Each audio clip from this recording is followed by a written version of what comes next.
noite a todos. Que a paz e as bênçãos do Mestre Jesus permaneçam com todos nós.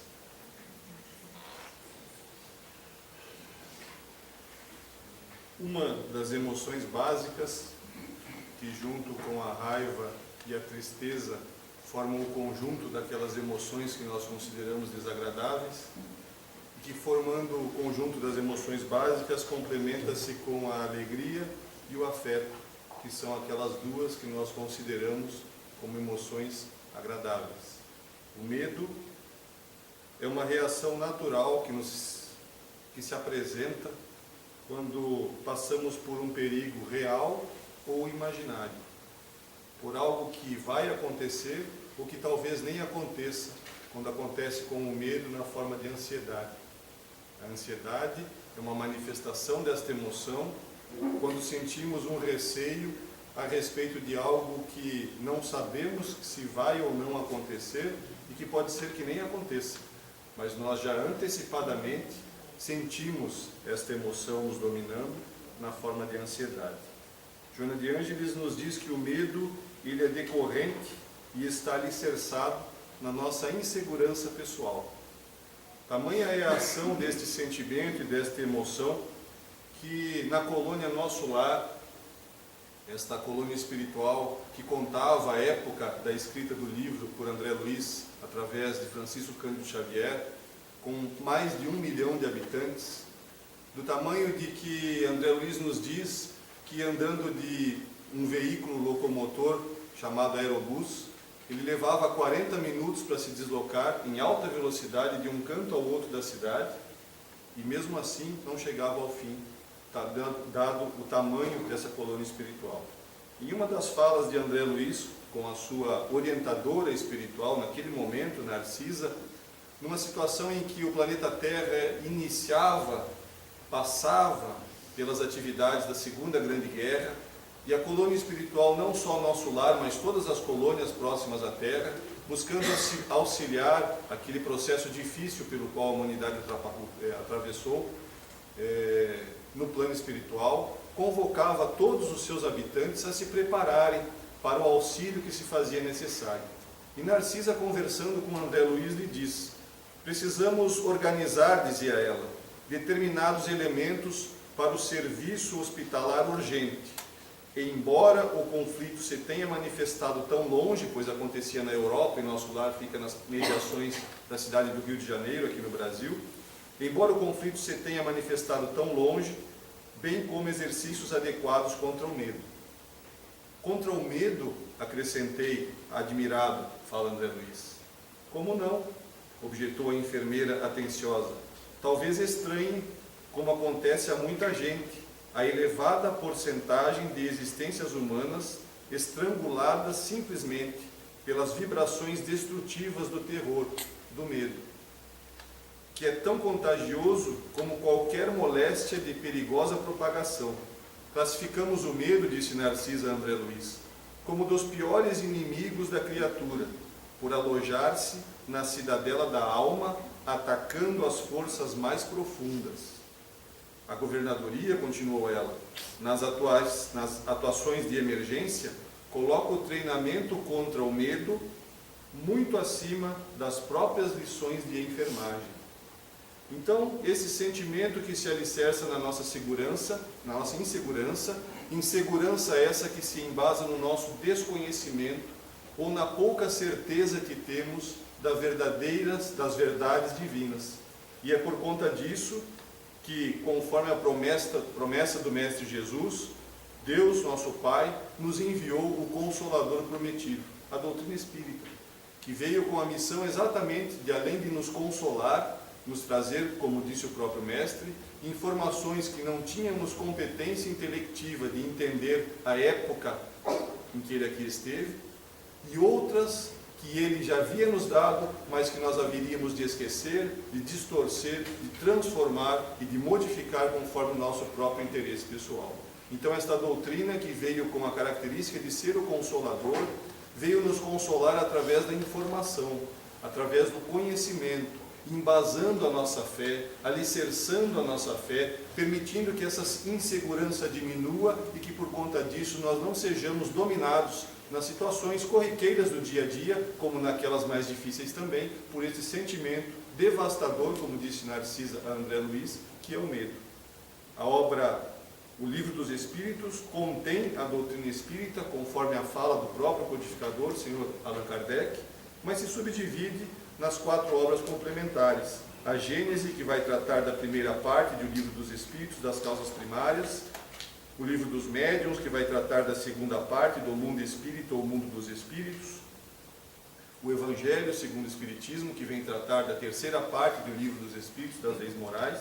E, por fim, compondo o chamado Pentateuco Espírita, o livro O Céu e o Inferno, que vem tratar da justiça divina, conforme a doutrina espírita nos esclarece. E fala da 4ª parte do Livro dos Espíritos, das esperanças e das consolações. E é exatamente nesta obra, no livro O Céu e o Inferno, editado em agosto de 1865, que nós pensaremos algumas informações para a abordagem que faremos nesta noite. Convém que antes de adentrarmos efetivamente no tema, que nós façamos um breve histórico desta obra, uma breve conceituação, um breve esclarecimento a respeito do que é a obra O Céu e o Inferno.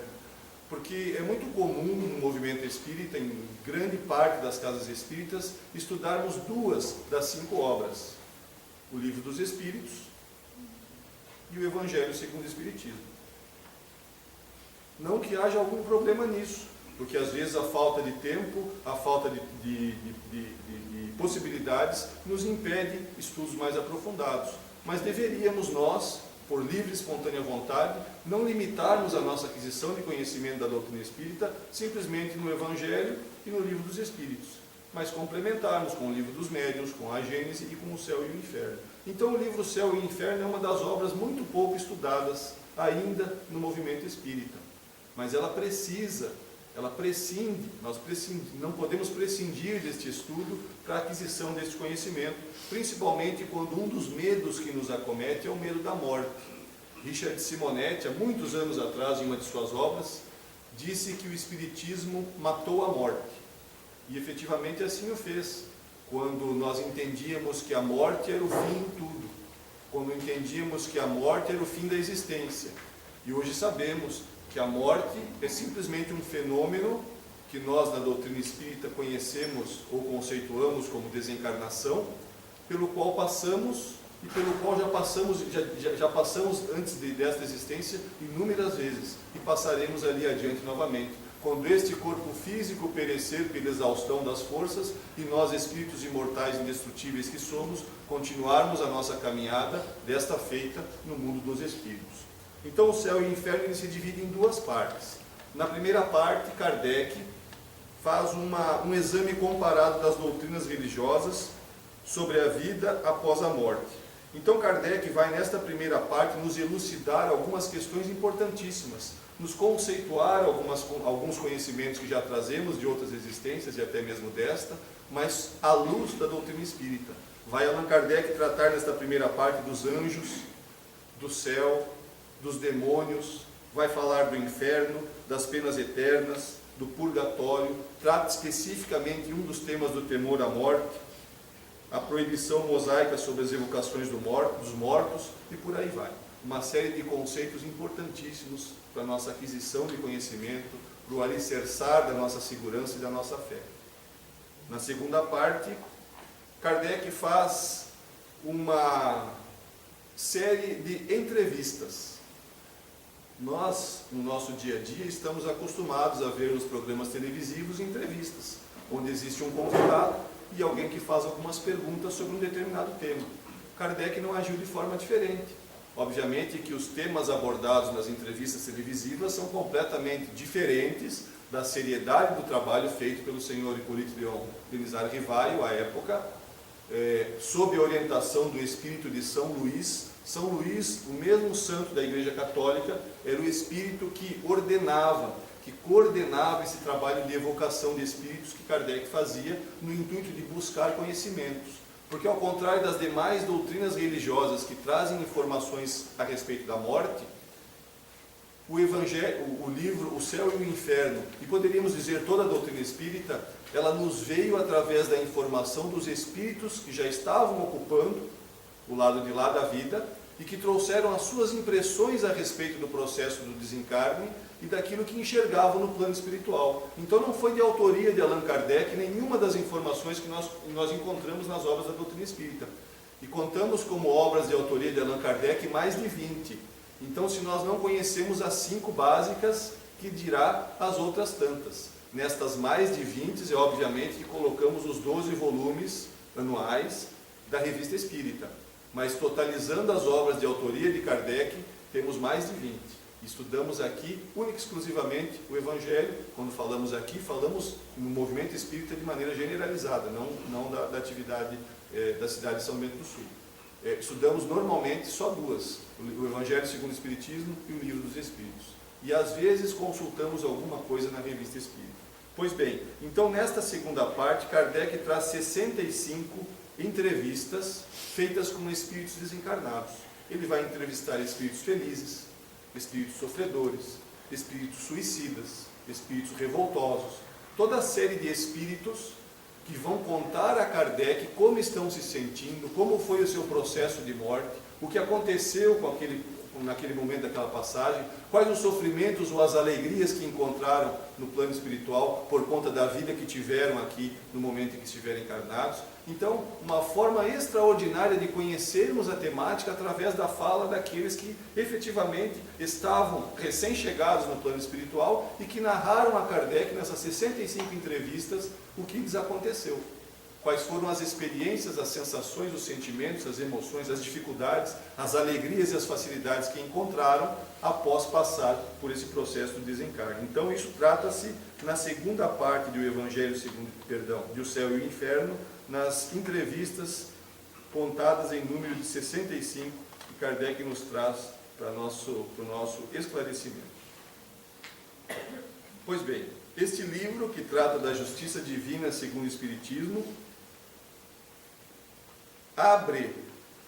tem na sua contracapa a seguinte mensagem, tirada do Velho Testamento, do livro de Ezequiel, capítulo 33, versículo 11. Kardec escolheu este versículo do Velho Testamento para dar abertura à obra O Céu e o Inferno. Nos diz assim: por mim mesmo juro, disse o Senhor Deus, que não quero a morte do ímpio, senão que ele se converta, que deixe o mau caminho e que viva. Que ele se converta e que deixe o mau caminho. Muitas vezes, quando estudamos esta temática, quando percebemos as consequências advindas da vida que tivemos no processo após a passagem pela morte, os sofrimentos pelos quais alguns passam, nos dão a impressão de que existe um penalizar, que existem penalidades que a justiça divina nos impõe por conta das atitudes que tomamos enquanto estamos encarnados. Esta sensação de penalidade ou de castigo, ela é decorrente do nosso atavismo, das experienciações que tivemos aqui para trás nas nossas diversas existências corporais, nas quais aprendemos a conceituação de que deveríamos temer a Deus. Muitas vezes nos dias de hoje ainda ouvimos pessoas dizendo que são tementes a Deus. Temente significa temer, temer significa ter medo, ter temor, e não é isso. O Deus que a doutrina espírita veio nos trazer, aliás, a doutrina espírita veio nos lembrar, nos relembrar, porque ela não trouxe nenhuma outra moral, nos diz o Senhor Allan Kardec, que não seja a moral do Cristo, que ele já nos trouxe há mais de 2000 anos atrás. O Cristo, quando aqui esteve, não nos legou, como o fez Moisés 1500 anos antes dele, o Deus Senhor dos Exércitos, o Deus do povo escolhido. Muito pelo contrário, Jesus nos trouxe o Deus de amor, o Deus que ama, e quem ama não castiga. Então, todas as leis divinas, todas elas, sejam as que vigem as que compõem as leis da matéria, ou sejam aquelas que compõem as leis morais, estão alicerçadas na bondade e na justiça divina. Por conta disso, não são penalidades pelas quais somos acometidos por conta de castigo, mas sim por conta de educação. Então o sofrimento, as dificuldades pelas quais passamos, seja na vida como encarnados, ou seja na vida como desencarnados, são oportunidades que a providência divina nos dá para que nós tenhamos aquisição de conhecimento, para que nós possamos aprender, para que nós possamos crescer como espíritos imortais, sempre no intuito de educação, nunca no intuito de nos castigar. Obviamente que quando fazemos escolhas que não nos direcionam efetivamente para o nosso destino fatal, que é sermos perfeitos e felizes um dia, nós sofremos consequências que consideramos desagradáveis. E aquilo que a gente considera desagradável, nós classificamos como sendo ruins.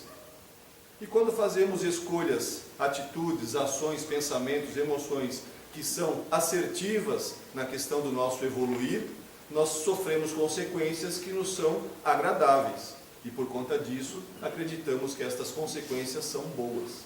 Então, nesta dualidade em que nós nos utilizamos para compreender as verdades divinas, nós classificamos as consequências como boas, aquelas que são agradáveis, e como ruins, aquelas que são desagradáveis. E nem sempre aquilo que nos parece ruim, efetivamente o é.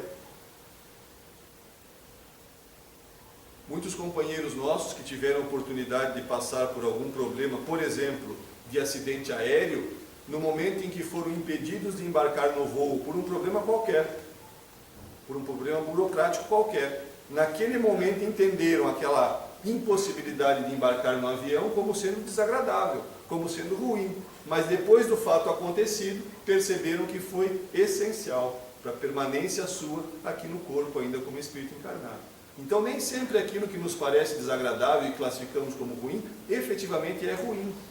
Faz parte da colheita da plantação que fizemos, é necessário para o nosso crescimento, mas sempre nestas colocações feitas por Ezequiel no Velho Testamento. O que Deus quer é que o homem se converta, que deixe o mau caminho e que viva. E quem é este homem? Todos nós, toda a humanidade.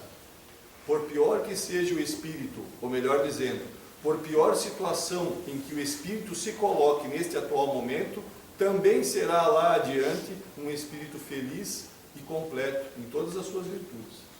Esta é a destinação que a doutrina espírita nos traz. Mas por não percebermos esta verdade, por não entendermos e até por não aceitarmos, porque a nossa fé ainda é vacilante, Jesus nos disse, se tivesseis fé do tamanho de um grão de mostarda, olha o tamanho de um grão de mostarda, diríeis a esta montanha, move-te daqui para lá, e ela se moveria.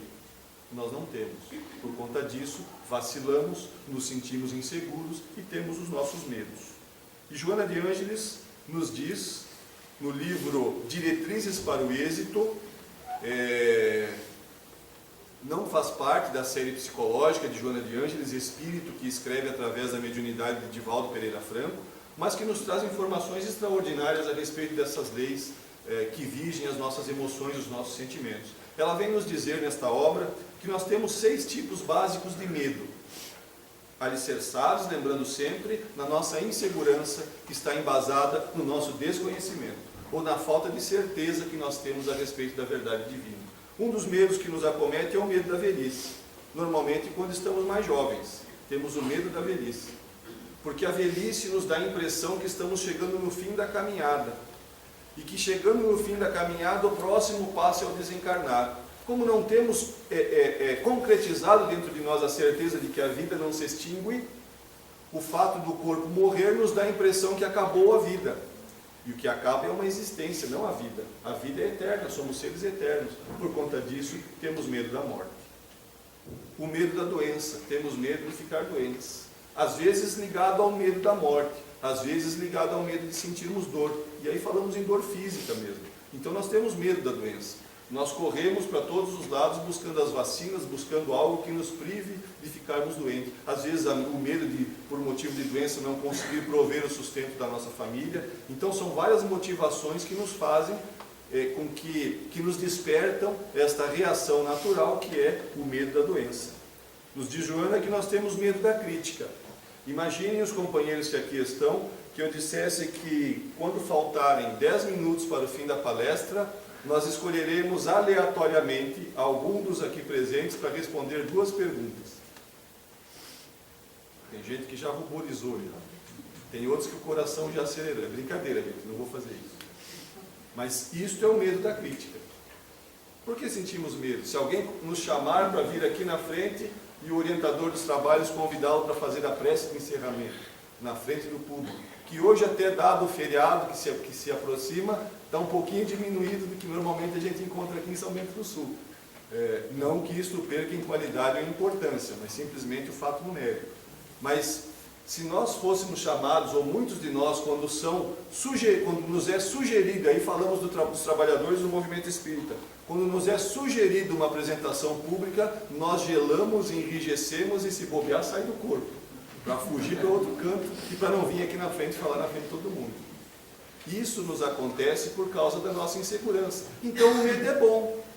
O medo nos traz todas essas más consequências quando ele é excessivo, quando ele é exacerbado, quando ele nos domina. Mas o medo é bom, porque o medo nos faz, por exemplo, estudarmos, para que ao virmos aqui, à frente de um grupo, falar sobre doutrina espírita, tenhamos conteúdo sério, efetivo, importante a ser dito. Então o medo também faz com que nós nos preparemos para as atividades. Quando vamos desempenhar uma atividade profissional no nosso dia a dia, por exemplo, nós buscamos entender o que eu preciso fazer, o que eu tenho que levar, como é que eu faço isso, para que eu não tenha problema ali adiante. Então o medo de que algo dê errado, o medo da crítica, me obriga a me preparar melhor, para que ali adiante eu não sofra as consequências de não estar preparado. Então o medo é bom. O medo faz com que o paraquedista dobre cuidadosamente o seu paraquedas antes de colocá-lo na mochila. O medo faz com que nós que pilotamos motos usemos o capacete. O medo da morte. Então o medo, em muitas situações, ele nos preservou a existência, nos preservou a vida. O problema é quando ele é excessivo e quando ele nos domina. E como é que nós não deixaremos que isso aconteça no momento da nossa morte? Para onde eu iria, Jetro, se este corpo morresse neste momento? Provavelmente ficaria aqui na casa espírita e ia procurar algum amigo desencarnado para me ajudar a entender o que estava acontecendo comigo. E o corpo ficaria aqui e vocês todos assustadíssimos. Mas não vai acontecer, gente, porque eu tenho um planejamento de durar até os 102 anos. Não acreditam? Mas eu acredito. Então, para onde nós vamos quando esse corpo morrer? Basta fazer uma pergunta anterior. Onde eu estava antes desse corpo nascer? Em nosso lar? Provavelmente não, porque nosso lar é lá no Rio de Janeiro, nós estamos reencarnados em Santa Catarina, mas em alguma colônia próxima a São Bento do Sul. E com quem? Com familiares, com amigos, com a minha família espiritual. E para onde eu vou quando eu desencarnar? Para o mesmo lugar da onde eu vim. Vou encontrar a minha família espiritual. E se desencarnar aqui no centro espírita, mais fácil ainda de ser conduzido, de ser tratado, ser orientado e entender o que está acontecendo comigo. Então, como é que eu vou fazer com que este momento que vai acontecer com todos nós encarnados que aqui estamos, seja bom, seja facilitado, seja compreendido, adquirindo conhecimentos, estudando. E aí as oportunidades que ouvimos na abertura dos trabalhos, do estudo do Livro dos Espíritos, da palestra pública, do estudo do Evangelho segundo o Espiritismo, e por aí vai. Se eu não estiver preparado para uma viagem, imagine que eu viesse lá de Joinville hoje, trazendo a chuva de Joinville para o frio de São Bento, e não tivesse trazido um casaco. Talvez estivesse tremendo aqui, mas como eu sabia, como eu dei uma olhadinha na temperatura e vi que aqui estaria um pouquinho mais frio que Joinville, eu me preparei. E para fazer essa viagem eu trouxe um casaco. A morte é uma viagem. Simplesmente nós trocamos de roupa, esta roupa carnal fica aqui e nós continuamos a viagem em outro lugar. Então eu não devo me preparar para esta viagem para que ela seja agradável do lado de lá, até porque quando eu desencarnar, do lado de lá virá uma festa. A família vai ficar feliz da vida com a chegada do companheiro que estava reencarnado. Nós que ficaremos aqui, quando algum companheiro nosso retorna à pátria espiritual, ficamos tristes. Mas e a família do lado de lá como é que fica? Feliz da vida, retornou um companheiro para cá, para o nosso convívio. Da mesma forma que nós ficamos felizes quando alguém reencarna, ou quando nasce uma criança na família. Nós nos sentimos felizes. E a turma que está do lado de lá, como é que se sente? Basta ler o livro Nosso Lar, quando a senhora Laura, mãe de Lísias, que hospedava André Luiz na casa dele, está se preparando para reencarnar. A tristeza da turma lá porque ela vai reencarnar. E a família que ia receber aquela menininha que ia estar nascendo, feliz da vida. Então estas idas e vindas nós já fizemos várias vezes. Então por que temos medo? porque não nos preparamos adequadamente. Nos fala Joana que nós temos o medo da pobreza. O medo da pobreza não significa quem é rico ficar pobre. O medo da pobreza nos acomete quando a gente tem a percepção ou tem a crença de que perderemos todas as nossas possibilidades materiais, por menores que sejam. Então nós sentimos esse medo, essa insegurança. Esquecendo que o Mestre nos disse que os passarinhos não plantam nem colhem, mas que Deus não os deixa morrer de fome. Não significa que devemos ser perdulários ou sentar em uma pedra e esperar que a coisa aconteça. Não é isso. Mas ter a vontade ativa. Medo da perda de um afeto profundo. Então não entendemos ainda essas questões da morte. E nos diz Joana que a grande maioria desses medos que citamos ali está alicerçado efetivamente no medo da morte, pelo desconhecimento que ela nos traz. E quando vamos estudando então a obra O Céu e o Inferno, lá no item em que Kardec trata sobre esse tema mesmo, o temor da morte, ele vem nos dizer que existe um processo que aí se desenvolve a respeito da certeza, a respeito do conhecimento, a respeito da fé que temos na continuidade da vida. Apesar de termos tido, em média, aproximadamente, não que seja um número efetivo, mas aproximadamente, para a gente ter uma noção de quantidade, aproximadamente 600 reencarnações, nós que já estamos aqui. Então já desencarnamos 600 vezes. Quantas vezes nós fazemos o nosso trajeto de casa para o trabalho e do trabalho para casa? 2, alguns 4 vezes ao dia. Aqueles que fazem 2 vezes ao dia, contando 20 dias de trabalho num mês, 40 vezes faz o trajeto de casa para o trabalho, do trabalho para casa. Alguém sente medo de fazer o trajeto de casa para o trabalho, do trabalho para casa? Pânico de sair de casa e para o trabalho? Por que não sentimos pânico? Porque nós fazemos isso todo dia. Mas quantas vezes nós já desencarnamos? Mais de 500. E por que sentimos pânico? Se já desencarnamos mais de 500 vezes. E já reencarnamos mais de 500 vezes também. Porque nós aqui, enquanto aqui estamos com os nossos pensamentos nublados pela ação da matéria, não nos preparamos, não conversamos em casa sobre a morte. Muitos de nós, quando alguém vem falar de morte, vai para lá com essa conversa, não quero nem ouvir isso. Afasta de mim essa conversa. Deveria ser o contrário. Deveríamos nos preparar para esse momento em que, efetivamente, nós deixaremos o corpo físico, mas continuaremos a nossa existência. Falar sobre a morte deveria ser algo natural, principalmente na comunidade espírita. Mas nem na comunidade espírita nós costumamos falar sobre a morte, porque ainda temos dentro de nós a insegurança de que a morte é o fim da existência, quando ela não é. Ela é o fim da vida, perdão, quando ela não é. Ela é o fim de uma de nossas mais de 500 existências. E ainda com um consolo que depois dela, ali adiante, nós vamos ganhar um corpinho novo. Então quem tem medo da velhice pode parar de ter medo da velhice, porque logo adiante vai ganhar um corpinho novo, mas vai ter que começar tudo novamente, desde a escola. Então tem as suas vantagens, tem as suas desvantagens. Continuidade da vida, ela se apresenta nos seres primitivos como uma vaga intuição. Algo que talvez exista, uma dúvida que se apresenta. Nos seres primitivos não significa antes do homem ou depois do homem. Seres primitivos somos nós, espíritos. Diz-nos André Luiz, no livro Evolução em Dois Mundos, que nós estamos mais próximos da animalidade quase absoluta do que da angelitude. Então nós somos criaturas primitivas ainda, no sentido de evolução moral.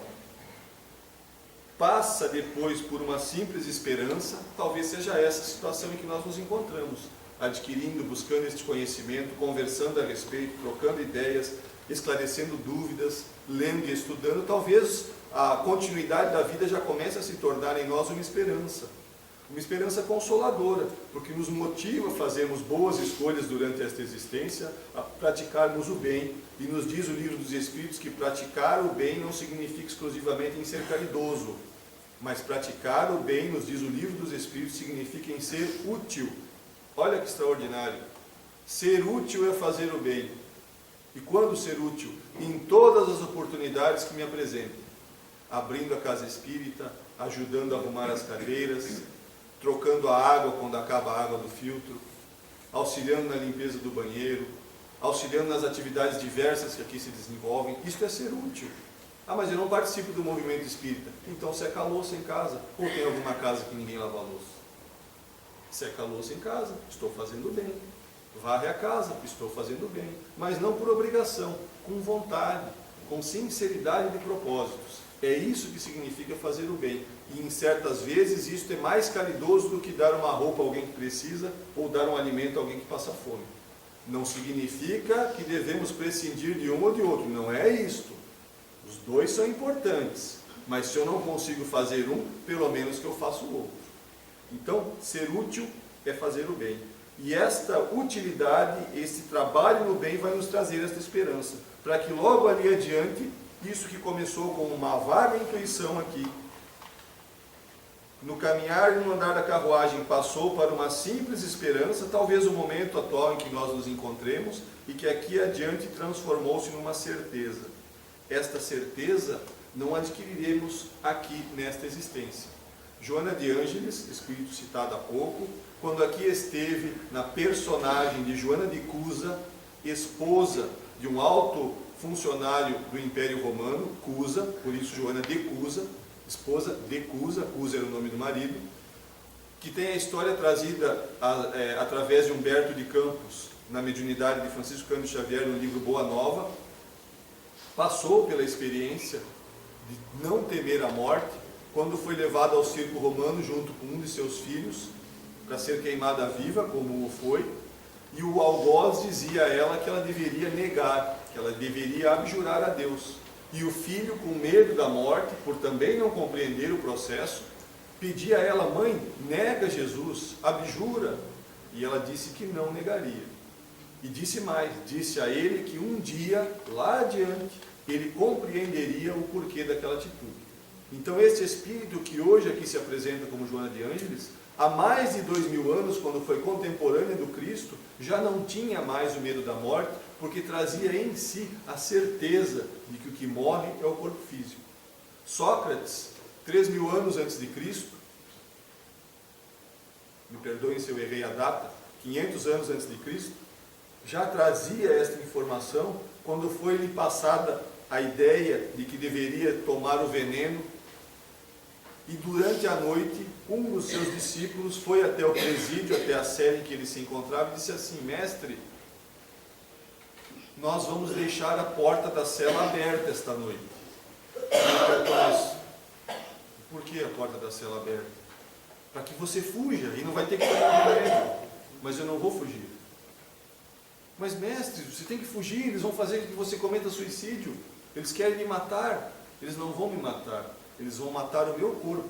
E se eu fugir, eu serei culpado. E assim, morrendo, quem será culpado serão eles. E dando este exemplo, já demonstrava este espírito que tinha em si a certeza de que a vida continua. Esta certeza que nós vamos adquirindo a pouco e pouco, e conforme ela vai aumentando, conforme ela vai crescendo, conforme a compreensão da vida futura, alicerçada no conhecimento, aparece no nosso íntimo, vai diminuindo por conta disso o temor da morte.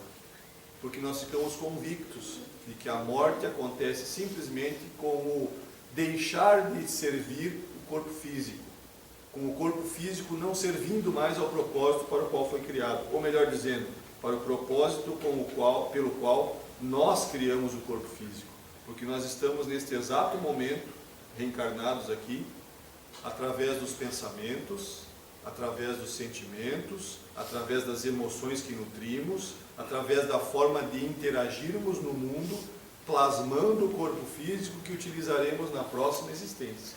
Então aqueles de nós que começam desde já a exercitar esta ferramenta extraordinária que é o cérebro, teremos ali adiante na próxima existência um cérebro fisicamente melhor do que este. Porque nós exercitamos este mecanismo, esta ferramenta extraordinária, pela qual a mente do Espírito se manifesta desde esta existência.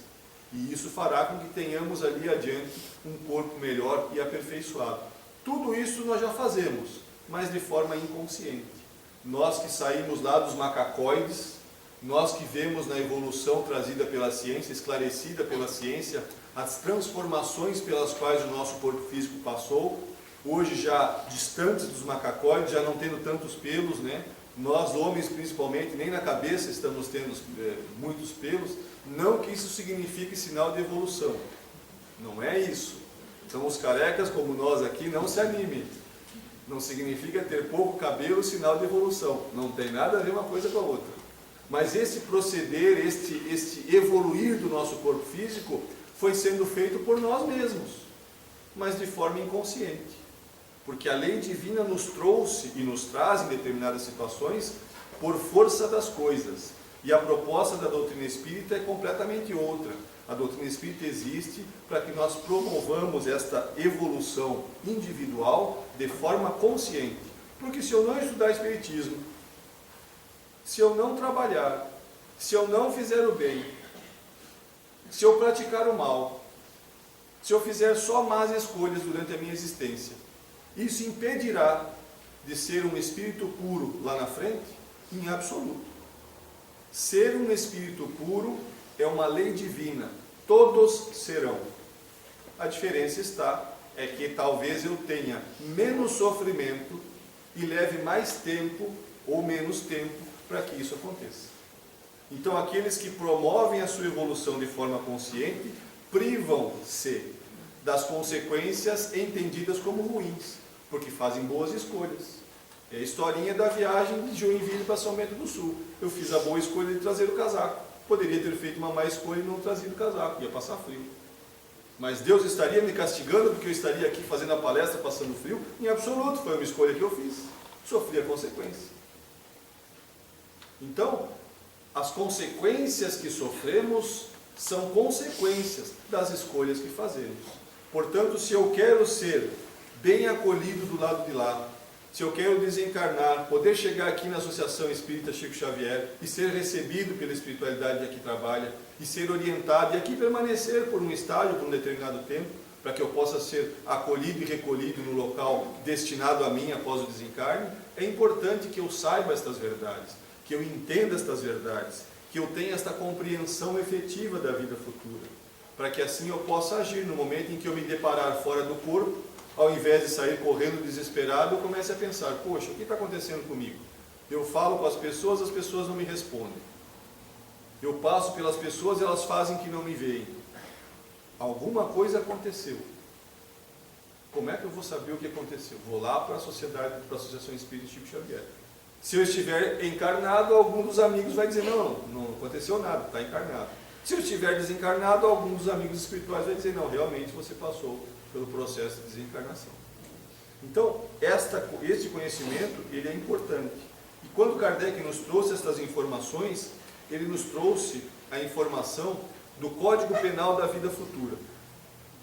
Nós temos aqui o nosso Código Tributário, o nosso Código Civil, o nosso Código de Trânsito, que são leis criadas por nós, encarnados, para que a gente consiga conviver em sociedade de maneira mais harmoniosa possível. No entanto, existe uma diferença muito grande entre as leis divinas e as leis humanas. A principal diferença é que as leis divinas, as leis humanas, para serem cumpridas, exigem que nós queiramos cumpri-las. Nós temos limite de velocidade dentro da cidade, 60, 40 km por hora. Mas se não tiver radar e não tiver nenhum guarda olhando, algo me impede de andar acima do limite? A não ser a minha vontade e consciência pessoal? Nada me impede. E se tiver radar, o radar me impede de andar acima do limite? Também não. O que me impede de andar acima do limite? O medo da pobreza. Porque se eu passar no radar, vou ser multado e vou gastar dinheiro. Então vejam como o medo da pobreza, dentre aqueles medos que nós vimos ali, pode ser útil. Esta é uma oportunidade em que ele nos é útil. No entanto, as leis humanas, elas para serem cumpridas, elas necessitam que eu queira cumpri-las. As leis divinas não. Eu não quero morrer. Ou eu, como falei anteriormente, quero desencarnar com 102 anos. Tomara que a lei divina esteja de acordo com a minha vontade. Mas eu não sei. Pode ser que daqui um mês, um dia, 2 horas eu desencarne. Porque a lei divina se cumpre, independente da minha vontade. Mas eu não acredito em reencarnação. Não tem problema, vai reencarnar na próxima vida do mesmo jeito. Mas eu não quero reencarnar. Mas vai, a reencarnação é uma lei natural. Então é melhor que eu reencarne sabendo o que está acontecendo comigo. O conhecimento dessa verdade é que vai nos permitir. E foi através das entrevistas colhidas por Kardec que ele conseguiu reunir informações que deram origem a este chamado Código Penal da Vida Futura, que está lá no livro do Céu e o Inferno, e que é composto de 33 artigos. Como amanhã é feriado, nós não vamos ler os 33 artigos. Nós vamos pensar um deles, porque Kardec foi extraordinário. Tem gente que já pensou, meu Deus, é feriado, vai querer vir à noite lendo o artigo do Código Penal da Vida Futura. Como Kardec conhecia a nossa limitação intelectiva, ele resumiu estes 33 no último. Então, o artigo de número 33 traz um resumo dos 33 artigos do Código Penal da Vida Futura, que fica como sugestão de leitura, porque é de extrema importância as informações e os conhecimentos que ali estão contidos. Nos diz o seguinte: o sofrimento é inerente à imperfeição. Ou seja, enquanto houver uma mínima imperfeição em nós, passaremos efetivamente pelo sofrimento. Mas será que no momento do sofrimento da morte, pelo qual passou Joana de Cusa, ela tinha o mesmo entendimento de sofrimento que nós temos quando nos dá uma dor de cabeça? Ou será que para nós a dor de cabeça não tem uma importância muito maior e nós sofremos muito mais do que sofreu Joana de Cusa sendo queimada juntamente com o filho lá no circo romano? A diferença está na forma de compreender esse sofrimento. Então nós vemos isso com todos os cristãos primitivos, com Pedro, com Paulo. Paulo, quando foi para ser morto pelo soldado, o soldado ficou com medo, porque havia feito uma amizade com Paulo, e ficou com medo de cometer aquele crime que teria que cometer. E Paulo olhou para ele e disse: cumpra a sua obrigação. E conta-nos Emmanuel, no livro Paulo Estevão, que ele nem sentiu a dor da lâmina. Antes disso, Jesus já lhe acolheu pelas mãos. Então vejam que o entendimento do sofrimento é grande para uns e pequeno para outros. O que diminui esse tamanho? O entendimento que nós temos. Então, enquanto houver uma imperfeição em nós, haverá sofrimento. Nos diz ainda que toda imperfeição, assim como toda a falta dela promanada, traz consigo o próprio castigo, ou seja, consequências. É óbvio que a palavra castigo, utilizada por Kardec, não significa aquela punição, mas um processo educativo pelo qual muitos de nós precisamos passar. E finalizando este resumo feito por Kardec do Código Penal da Vida Futura, ele nos diz que, podendo todo homem libertar-se das imperfeições por efeito da vontade, pode igualmente anular os males consecutivos e assegurar a futura felicidade. Então, de quem depende ser feliz na vida futura, quando esse corpo físico morrer? Da casa espírita?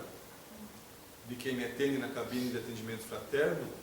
Do passe que eu vou tomar após a palestra pública?